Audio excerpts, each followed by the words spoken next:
Bueno, yo voy a hablar de un tema que es demasiado amplio como para resolverlo en una charla de 3 cuartos de hora. Casi cada diapositiva podría ser una hora y algo que se me ocurría para hacerlo como si fuera un curso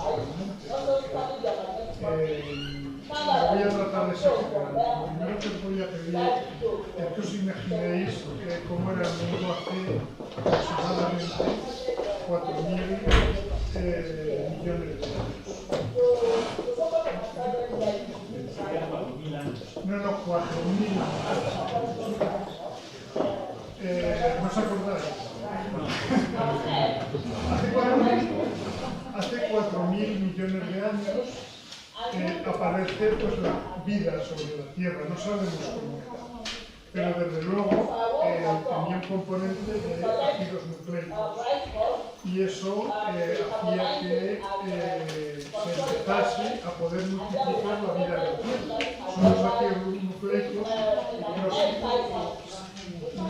lo que nos permite la reproducción de las especies. Entonces os presento aquí el árbol de la vida. El árbol de la vida completo, donde veis que hay una abundancia, sobre todo de un grupo que son unicelulares. Son los unicelulares que son los que empezaron a generar lo que sería estos 4.000 millones de años, pues empezaron a generar una riqueza y una diversidad, y esa diversidad ¿cómo se consigue? Y por eso os pedía que lo pensase. Se consigue empezando a mutar, a cambiar, y esas mutaciones generan otras especies. Cuando ya hay 2 especies, como nacen de los mismos nichos, pues empiezan a competir entre ellas. Por tanto, no es raro que empezase a haber cierta promiscuidad entre las especies para que unas especies pudieran internalizarse de alguna forma en otras, y de hecho hay evidencias mucho después de que, por ejemplo, las mitocondrias proceden de esas fusiones entre grupos celulares distintos. Por tanto, lo primero que, si se hubiera producido esa gran promiscuidad, pues hubiera habido una eclosión de muchísimos cambios que no hubieran podido adaptarse individualmente a nichos, y por tanto uno de los primeros efectos que tuvo la vida en la Tierra es evitar un exceso de promiscuidad entre las especies. Y se estima que el número de especies está entre varios millones y 1 millón de especies. Entonces, una de las cuestiones de mantener la integridad en la Tierra es precisamente con sistemas que impidan que el DNA de un organismo entre dentro de otro. Esto no siempre es posible, y ahora vamos a ver algunos ejemplos, pero son las bases de la inmunidad frente al ADN. El ADN que entraba donde no le correspondía iba a poder ser eliminado. Aquí en ese árbol no estaban los virus. Y todos nos preguntábamos, bueno, ¿y los virus? Los virus, según el... no he puesto al coronavirus porque lo tenemos muy visto, pero he puesto como 4 ejemplos: un adenovirus, un bacteriófago, un papilomavirus y un virus del ébola, simplemente por cuestiones formales, para que veáis la diversidad que tienen los virus. En el Comité Internacional de Taxonomía de Virus, que tiene mucho trabajo porque se dedican a clasificar todos los virus, pues a día de hoy hay más de 10.000 especies de virus categorizadas, que las han agrupado en 6 dominios, 10 reinos, 7 filos, en fin, todas esas familias, todos esos subórdenes, es decir, es una inmensidad de cantidad de virus. Y se calcula que al menos 320.000 virus distintos son capaces de infectar a mamíferos. Son estudios que se han realizado por análisis, digamos, de patrones de grupos de virus por PCR en algunas especies y se han identificado nuevos tipos de virus. Este es el número de partículas víricas que hay en la bacteria. 1 por 10 a la 31 partículas virales, que son más que el número de estrellas. Es decir, son los virus los que tienen una movilidad y una circulación enorme en lo que es aunque no son considerados como organismos vivos, sin embargo, forman parte de los organismos vivos. Pues, un 8% del genoma humano procede de restos y se identifica como restos virales. Y el 40% de nuestro genoma está hecho de repeticiones de origen viral, de elementos movibles que son los que hacen precisamente cambios importantes en los genomas de las especies y que hacen que una especie sea distinta de otra. Por tanto, los virus son un componente esencial en la evolución de todos los organismos que existen en la Tierra. Por tanto, la integridad de las especies va a depender de su capacidad de evitar ser invadidos por otra especie. Una de las invasiones que más pueden ser temidas por un organismo es el ácido nucleico de otra especie.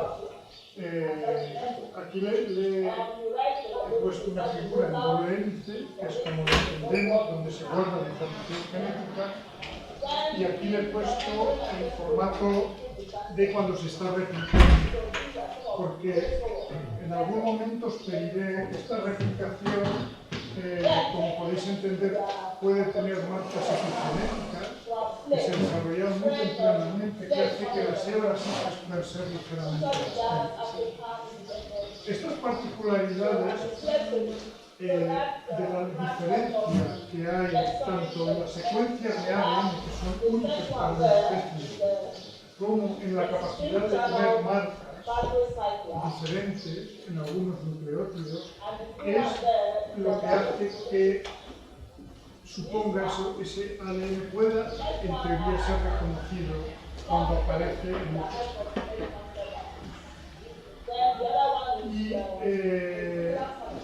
muy tempranamente, ya en bacterias, se desarrollan sistemas inmunitarios que tienen una característica de ser innatos, es decir, que evitan que un DNA extraño entre dentro de la célula, pero también adaptativo. Hay sistemas en el que permite reconocer cuando eres invadido para evitar volver a ser invadido, y estos son los sistemas que se denominan de restricción y modificación, son las famosas enzimas de restricción y las metiltransferasas, por ejemplo, que están en el 90% de los genomas, tanto de los grupos de bacteria como de arquea, y los sistemas CRISPR-Cas están entre el 30 y el 40% de los genomas de bacteria y en más del 90% de los genomas de arquea.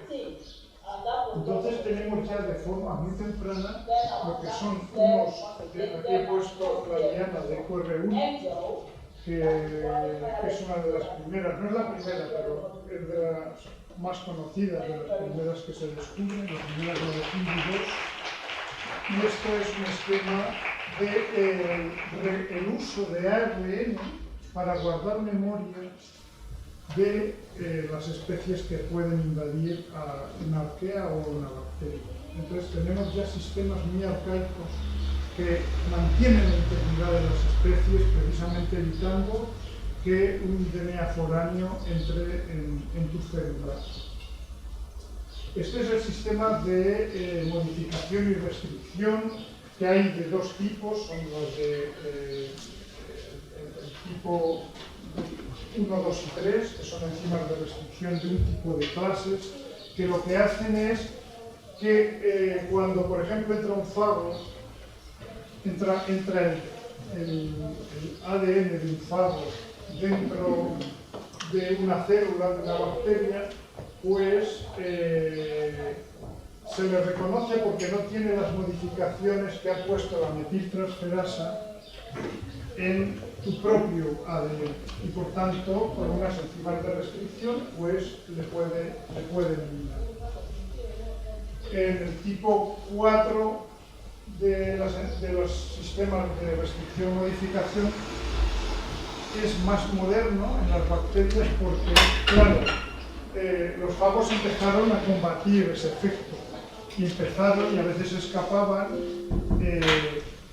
con modificaciones de metiltransferasas precisamente que adquirían las mismas modificaciones que tenía el DNA original y por tanto podrían entrar y podrían parasitar de alguna forma esa bacteria.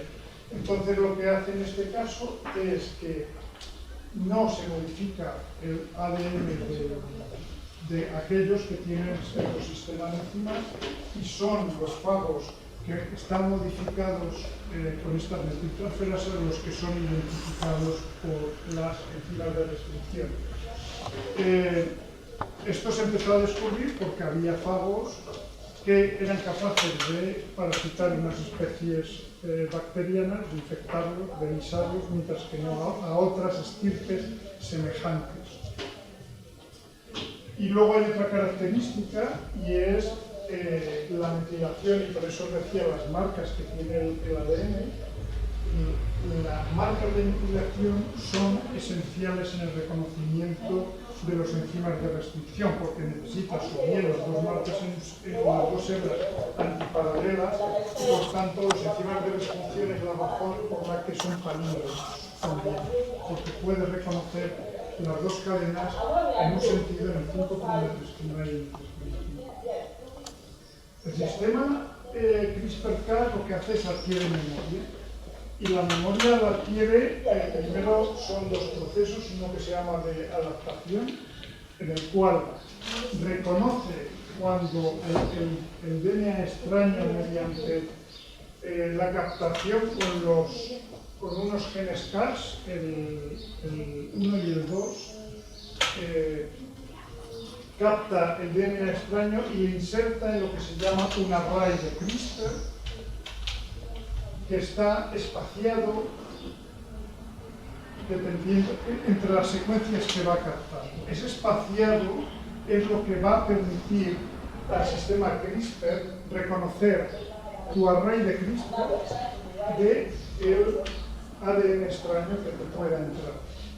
Y por tanto tenemos un sistema que guarda información, que es el array de CRISPR de tu propio genoma, y por otro lado tenemos un sistema que va recogiendo información de los DNA extraños que existen. Después de producirse este proceso de adaptación, en el cual hay inserción del nuevo ADN que ha entrado, tenemos lo que es la propia interferencia. Entonces, en este caso ya es el fraccionamiento del DNA foráneo a través del CRISPR con el molde del RNA que se convierte en DNA dentro de lo que es el cassette de información que tenía el array de CRISPR. También es cierto que hay fagos que se escapaban de las enzimas de restricción, también hay fagos que se escapan de los sistemas de CRISPR. Esto da lugar a que se generen, pues, coge y pone espaciadores, por ejemplo, adquieren mutaciones que son parecidos a los espaciadores que tiene el array, y entonces es reconocido como si fuera propio y es una forma de que el fago también se escape. Es decir, que se han puesto barreras a la promiscuidad del ADN entre especies, pero sin embargo hay sistemas de escape, y estos sistemas de escape siguen pasando y los vamos a ver al final de la charla en los virus más complejos. Muchos de estos sistemas de elementos genéticos móviles son adquiridos precisamente por sistemas de enzimas de restricción acoplados a ello, es decir, los enzimas de restricción han tenido también un papel en la adaptación de los sistemas CRISPR, es decir, son sistemas asociados. Y aquí, en honor de Francis Mújica, pues he puesto el Holoferas mediterranei, que fue donde se descubrió los primeros sistemas CRISPR en el ella se escapó del medicamento. Por tanto, el fenómeno central de la inmunología es resistir la infección por otra especie. Porque estamos aquí todos vivos y continuamente expuestos a organismos, y es un hecho de que, salvo la epidemia que ahora tenemos del COVID, pues en general estamos relativamente, pues no sucumbimos, no morimos todos. Por tanto, es un fenómeno que sucede de forma continua, pasa desapercibido.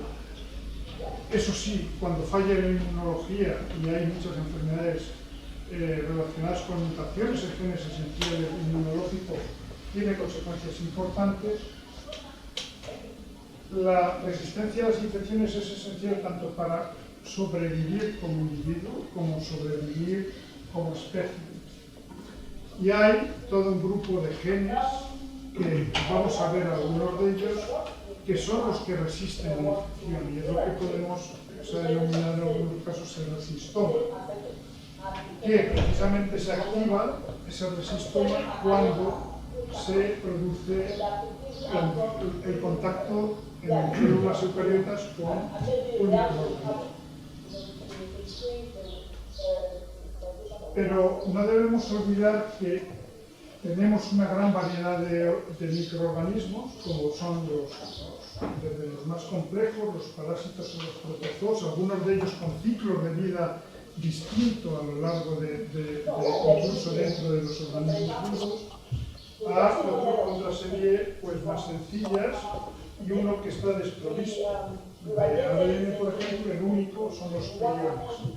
Pero en general lo que tenemos son toda una variedad de organismos, que lo que hacen estos organismos es presentar no solo su ADN, sino también sus proteínas, sus membranas, sus cubiertas particulares, que son muy distintas a los hongos de las bacterias, por ejemplo, y por tanto vamos a tener toda una variedad de posibles respuestas, además del ADN que puede tener cuando se entra en contacto un organismo con un organismo eucariota, en general, digamos, con el grupo de los mamíferos, que es en los que vamos a prestar más atención. También hay otra cosa importante, aparte de la diferencia entre organismos, y es que vamos a tener una exposición extracelular y una exposición intracelular, pero que no es o extracelular o intracelular, sino que se organiza como en procesos, en fases, en las cuales en verde he marcado lo que es la exposición extracelular y en rojo lo que es intracelular, pero no acaba ahí con la intracelular, vuelve a ser extracelular en el momento en que, por ejemplo, se lisa la célula y da lugar a un nuevo set de partículas virales que va a volver a entrar. Durante este proceso, pues, esto podemos considerar una primoinfección, un primer contacto, procesos inflamatorios, primer contacto, aparición de la inmunidad, sobre todo la inmunidad innata, y el contacto suele ser entre superficies patógeno-huésped. Ahí se producen muchos mecanismos distintos de invasión, en el cual hay fusión de membrana, hay muchos sistemas diferentes en el que puede entrar un patógeno dentro de la célula, y cuando entra se produce un contacto ahora de múltiples componentes celulares, incluido el ADN. Aquí ya se producen procesos patogénicos, hay daño, hay inflamación, hay también ese contacto genera inmunidad, y cuando ya se lisa esa célula, pues claro, no solo lisa el contenido de los nuevos viriones o de las nuevas células hijas que han colonizado la original, sino también su propia materia, que incluye su DNA, el DNA que había, por ejemplo, en su núcleo. Todo eso son señales que en el siguiente paso empezamos ya el proceso de diseminación, de patogénesis, hay una transmisión tanto de la colonización del patógeno como de la información inmunitaria que se puede ir adquiriendo, porque hay un contacto mucho más aumentado. Todo este proceso es un proceso en el cual se van desencadenando fenómenos de adquisición de inmunidad en los que el ADN juega un papel muy importante, porque el ADN en cualquier organismo es el que está colonizando a bacterias. Ese daño que se produce y ese ADN foráneo se empieza a reconocer en unos patrones que se denominan, son patrones, en general, pues, que están asociados a lo que es el propio patógeno o al riesgo, al peligro de que está sucediendo algo. Y eso se hace mediante unos receptores de reconocimiento de patrones, lo que se llaman PRR, en inglés, Pattern Recognition Receptors. Son receptores que permiten reconocer unos patrones determinados. Entonces, pues, tenemos una especie de sensores que permiten decir si aquí hay peligro. Los tenemos, por tanto, los asociados a patógenos que llamamos PAM y los que llamamos DAM, asociados al riesgo. En este caso esto es pathogen y esto es danger, pero he preferido traducirlo por riesgo más que por peligro.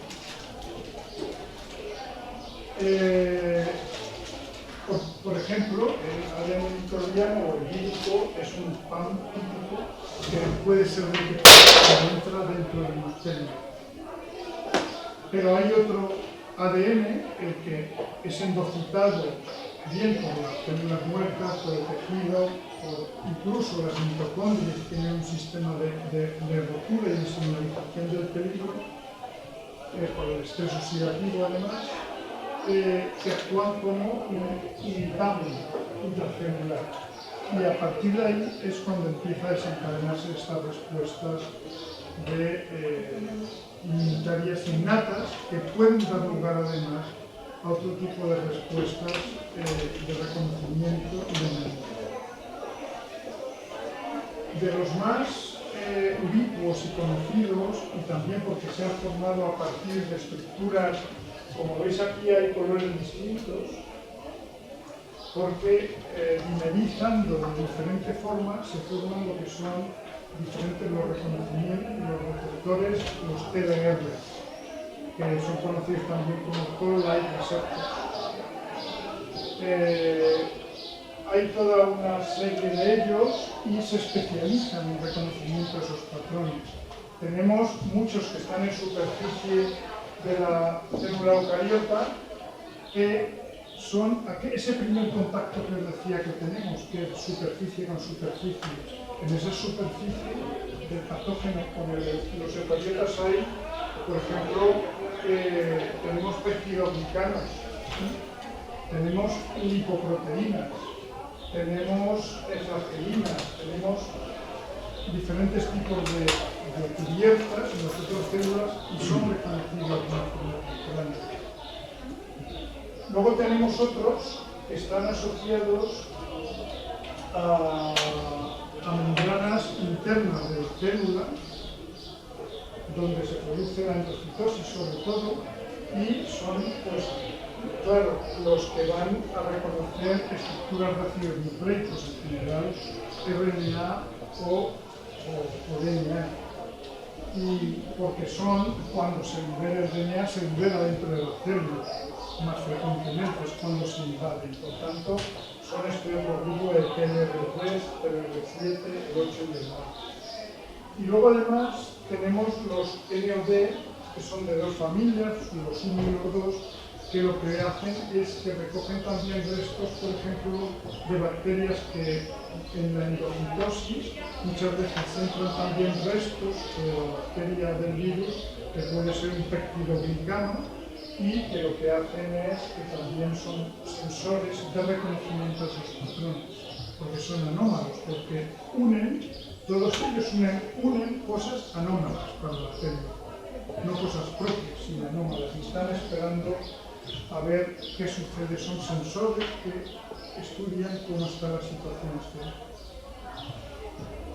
Los CDR, como os podéis imaginar, no solo lo unen, sino que avisan del peligro.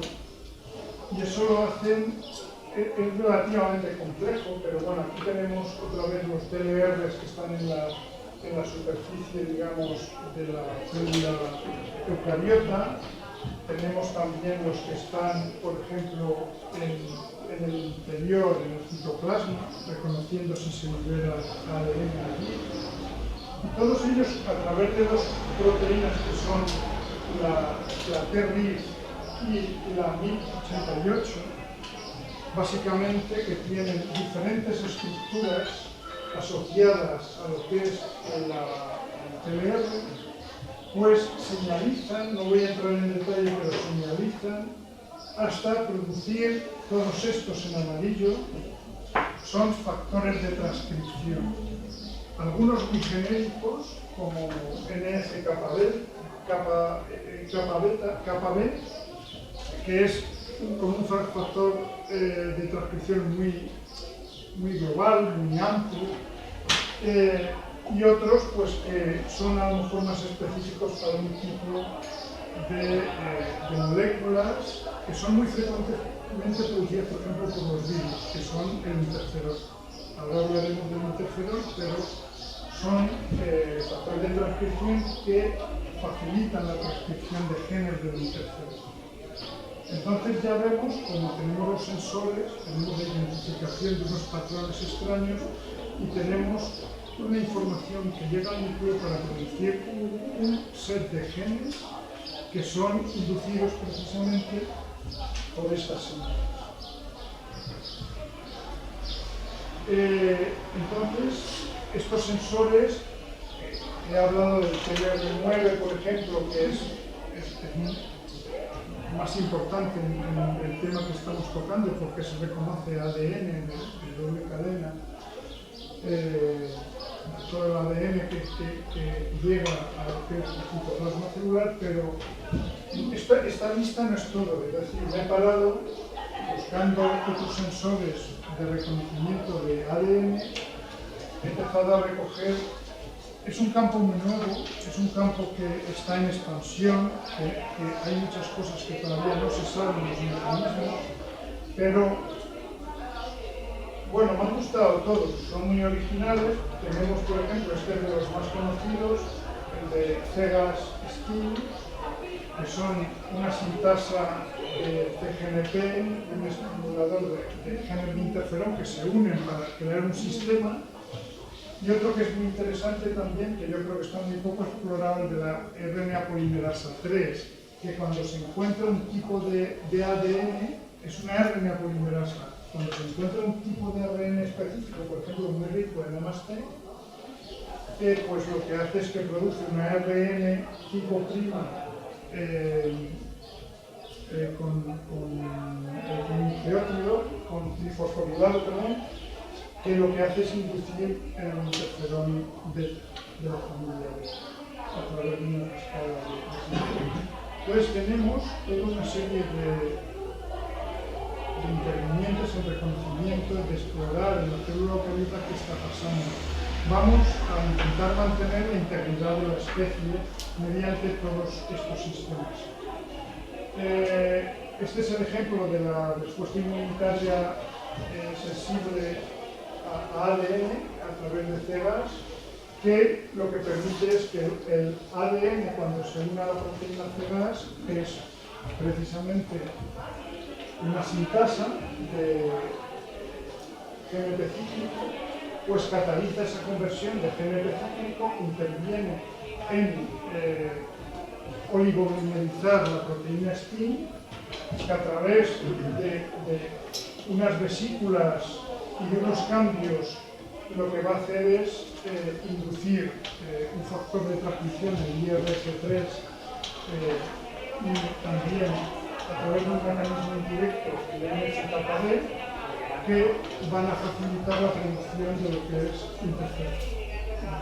Hay todo un mecanismo en el cual intervienen una serie de proteínas, he puesto aquí las más importantes, porque bueno, lo típico de las quinasas, de las tirosina quinasas, o sea, con la modificación de la quinasa, pues lo que hace es que facilita precisamente la generación de señales hacia la generación de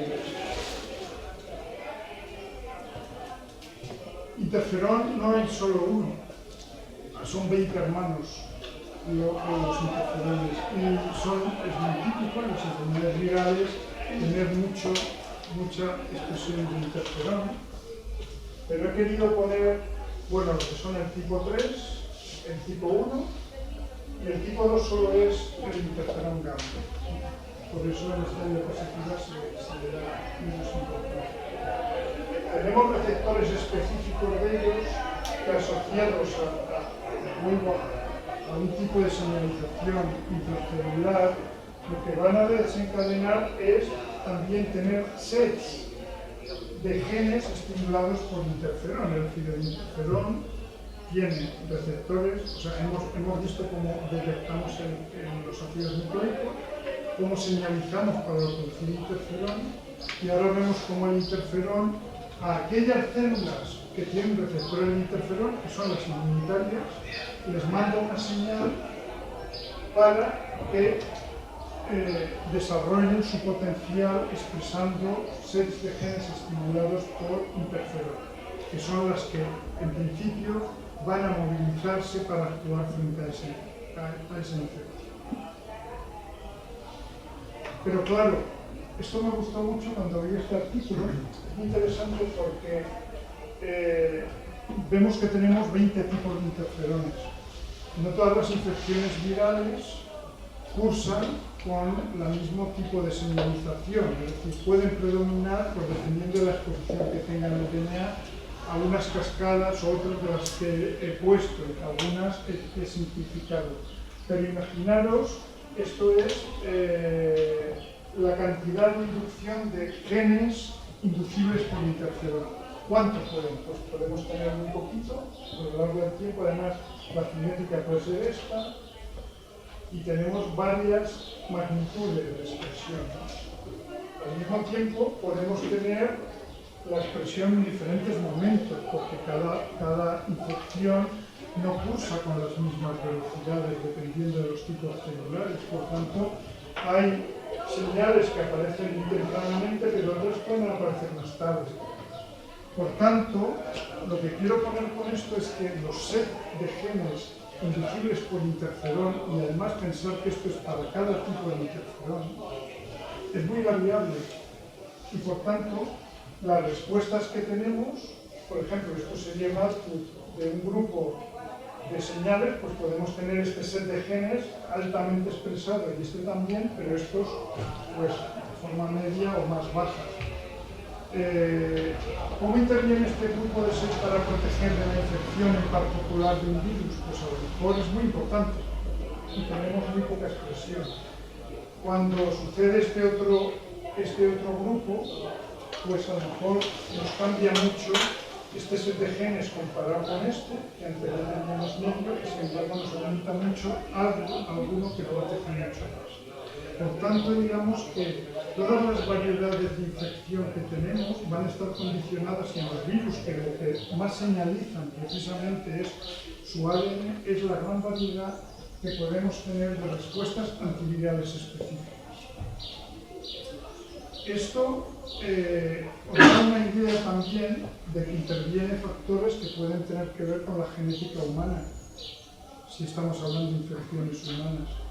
Y en el caso del COVID, estamos asistiendo a una heterogeneidad de respuestas inmunitarias enorme, que en parte puede ser debido precisamente a todos estos procesos, digamos, de inducir respuestas de interferones distintas en diferentes momentos, tan simple como la carga viral. La carga viral que aparece en un momento dado a una persona, si es muy alta, puede desembocar en unas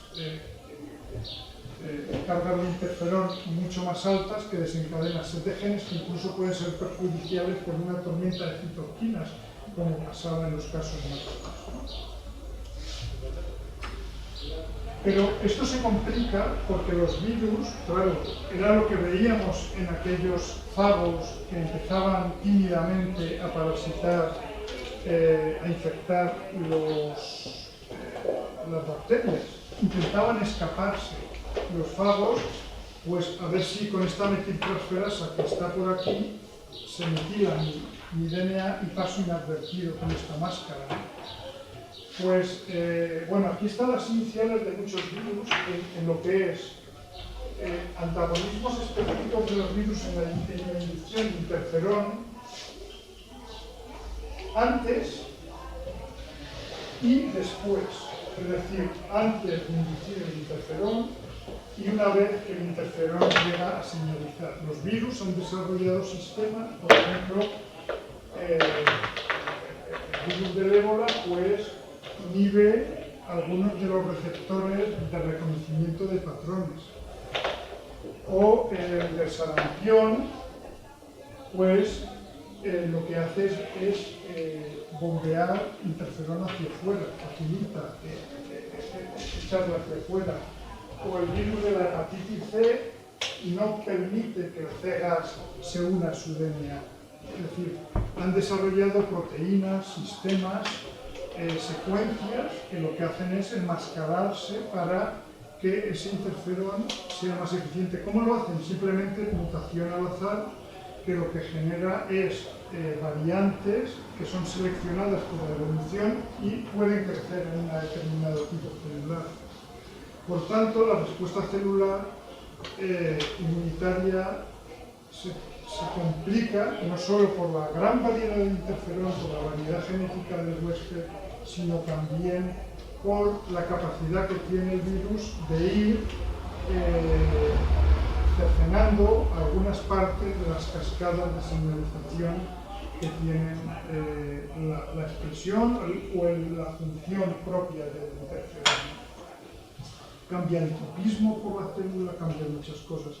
Eso es bueno y es malo. Es bueno porque en una epidemia como la que ha habido, pues si todos respondiéramos de igual forma, o bien no sería muy grave, o si fuera súper grave, hubiéramos fallecido todos. La ventaja que tienen las especies es que precisamente sobreviven porque lo que dejamos a las siguientes generaciones es nuestro ADN y intentamos dejar intacto.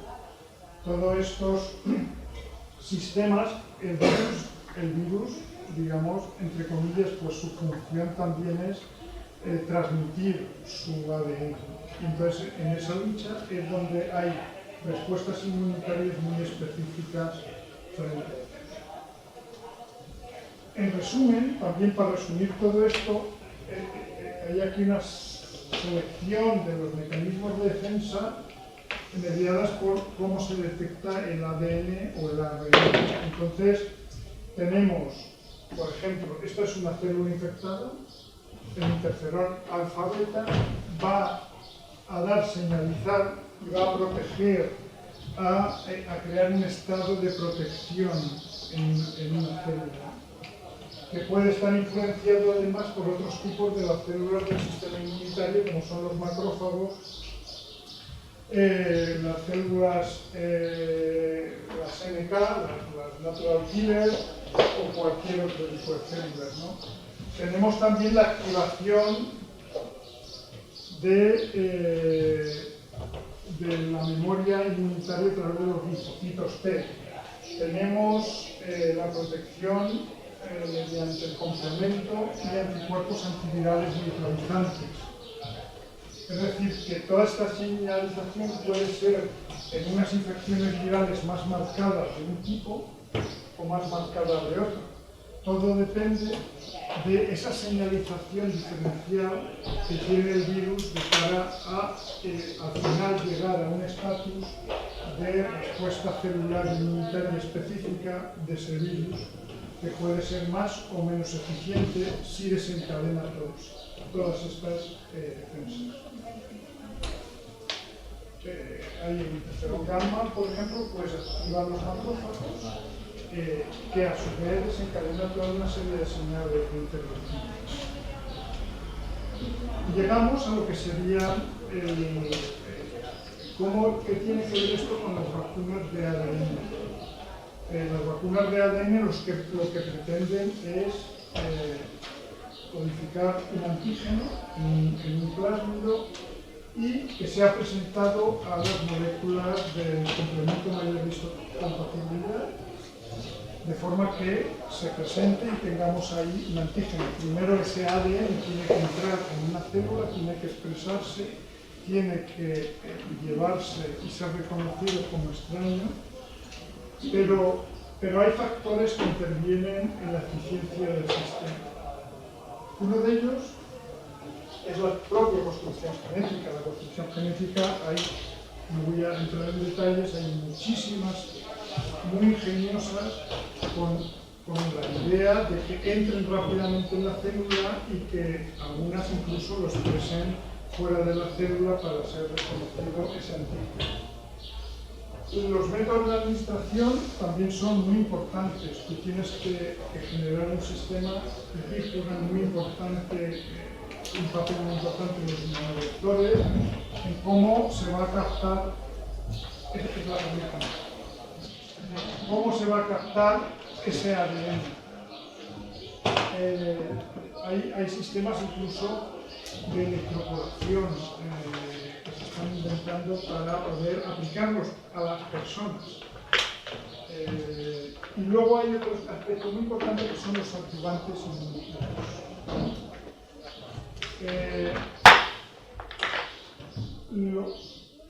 Los ayudantes inmunitarios hay de muchos tipos y tradicionalmente han sido usados algunos, que lo que hacen básicamente es facilitar la presentación de los antígenos.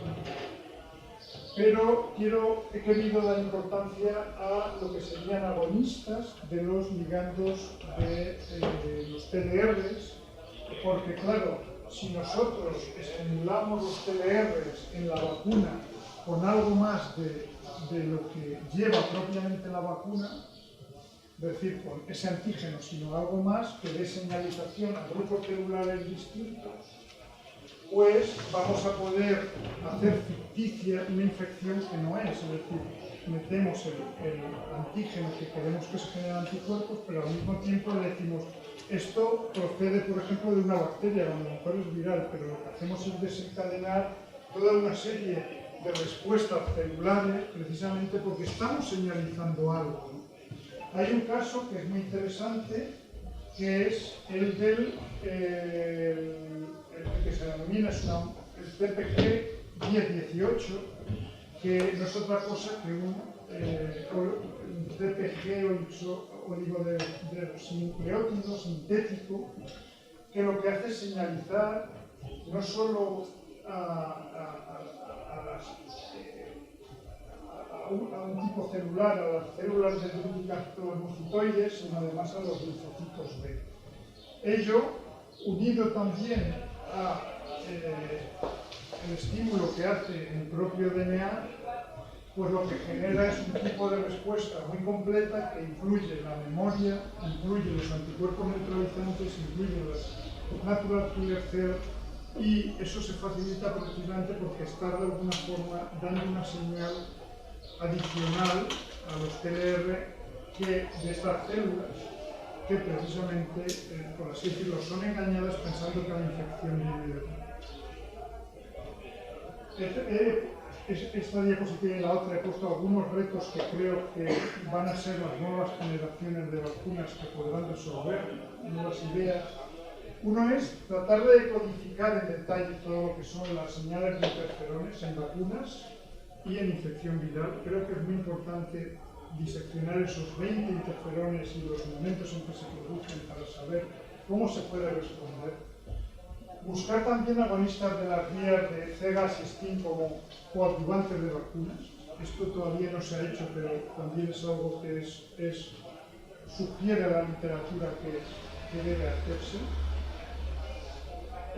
Buscar, como he dicho, agonistas de los TLRs más amplios y que permitan explorar sobre todo la memoria, los linfocitos T como respuestas celulares deseables. Hay otras cosas que hemos dicho, esos patrones de reconocimiento de patógenos son muy interesantes también explorarlos, ¿no? Y hay algún caso, por ejemplo, como el que ponía de la RNA polimerasa 3, ¿no? algún tipo de sensor adicional, secuencias ricas en que puedan inducir un tipo específico de interferón. Luego también, y eso ya se ha mencionado anteriormente, vacunas que prevengan la infección, que sean, por así decirlo, esterilizantes. Yo quiero decir que protejan de la infección, porque ahora las que tenemos, por ejemplo, contra el COVID, pues no impiden la infección. Otra cuestión importante es estudiar las vías de señalización. Hay toda una serie de proteínas que intervienen en esas burbujas tan complejas que nosotros tenemos diapositivas, porque podemos intervenir, quizás igual que intervienen los virus entre esas proteínas. Los virus a veces buscan esas proteínas para inhibirlas. Nosotros podemos activarlas. Conocerlas en detalle es muy importante. Y finalmente, esos virus, conocer cómo bloquean. El bloqueo que hace el virus de algunas de estas cascadas de señalización de respuesta inmunitaria innata, pues va a permitir, por ejemplo, pues generar que sean dianas para también intimidar. Es el caso, por ejemplo, de una proteasa del virus de la hepatitis C, que lo que se hace es que al inhibir la proteasa del virus restauras otra vez la señalización de interferón en la hepatitis. Y bueno, pues con estos retos doy por finalizado la perspectiva que he tratado de dar de lo que puede ayudar